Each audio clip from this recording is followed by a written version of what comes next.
নতুন নতুন ভিডিও পেতে সাবস্ক্রাইব করুন এসএনএস বাংলা অ্যানিমেশন চ্যানেল। গল্প শিয়াল মশাইয়ের টিকটকবু। পাহাড়ে ঘেরা সবুজ তৃণভূমির পাশেই একটা ছোট বন ছিল। সেই বনে বাস করত এক চালাক শিয়াল, যার নাম ছিল টনি। তার নামডাক ছিল সারা জঙ্গলে। কিন্তু টনি ছিলেন খুব একা।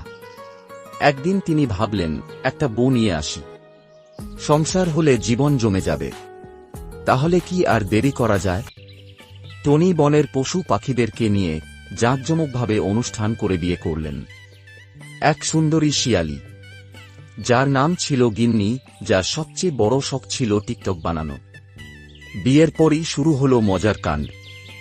সকালবেলা টনি বললেন, বউ, চা বানাবে? গিন্নি বলল, সরি ডার্লিং, আমার নতুন ডান্স ভিডিও তুলতে হবে।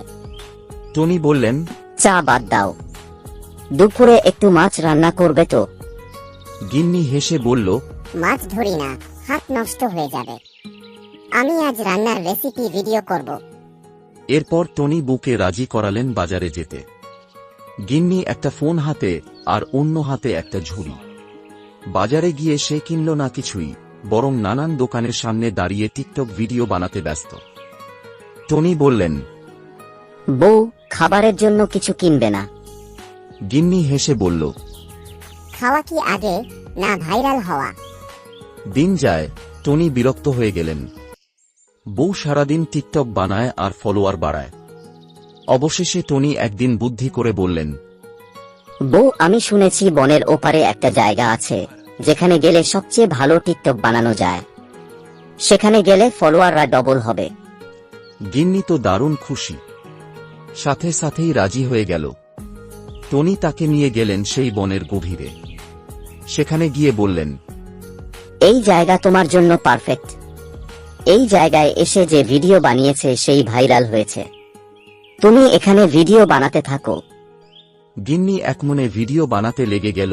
গিন্নিকে এভাবেই গভীর জঙ্গলের ভিতরে রেখে টনি চুপি চুপি তার বনে ফিরে এলেন।